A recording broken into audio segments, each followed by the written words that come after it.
दोस्तों, पृथ्वी के तापमान में हो रही बढ़ोतरी यानी कि पृथ्वी के वायुमंडल और महासागर का तापमान लगातार बढ़ता जा रहा है। इसी को ग्लोबल वार्मिंग कहा जाता है।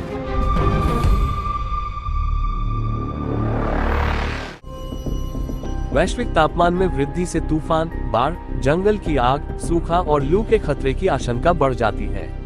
एक गर्म जलवायु में वायुमंडल अधिक पानी एकत्र कर सकता है और भयंकर बारिश हो सकती है। ग्लोबल वार्मिंग औद्योगिक क्रांति के बाद से औसत वैश्विक तापमान में वृद्धि को दर्शाता है। 18 सदी के बाद से औसत वैश्विक तापमान में लगभग 1 डिग्री सेल्सियस की वृद्धि हुई। ग्लोबल वार्मिंग एक सतत प्रक्रिया है। वैज्ञानिकों को आशंका है कि 2035 तक औसत वैश्विक तापमान अतिरिक्त 0.3 से 0.7 डिग्री सेल्सियस तक बढ़ सकता है। 6 गैसें जैसे कार्बन डाइऑक्साइड और मीथेन पृथ्वी के वातावरण में सूरज की गर्मी को अपने अंदर रोकती हैं। ये ग्रीनहाउस गैस वायुमंडल में प्राकृतिक रूप से भी मौजूद हैं। दोस्तों, आखिर तापमान में वृद्धि क्यों हो रही है? बता दें कि इसके लिए मानव ही जिम्मेदार है।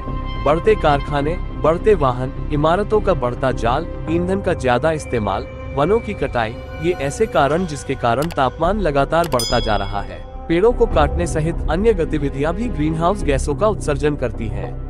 वायुमंडल में इन ग्रीनहाउस गैसों की उच्च सांद्रता पृथ्वी पर अधिक गर्मी बढ़ाने के लिए जिम्मेवार है, जिससे वैश्विक तापमान में वृद्धि होती है। जलवायु परिवर्तन पर संयुक्त राष्ट्र फ्रेमवर्क कन्वेंशन 2019 अनुसार ग्लोबल वार्मिंग की वजह 2100 तक 80% ग्लेशियर पिघलकर सिकुड़ सकते हैं। दोस्तों, अगर ग्लेशियर पिघलते रहे तो आने वाले समय में इसका दुष्प्रभाव देखने को मिलेगा।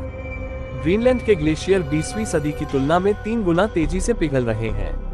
यदि ऐसा ही रहा तो निचले इलाकों में बसी इंसानी बस्तियों का अस्तित्व बहुत जल्द खतरे में पड़ जाएगा।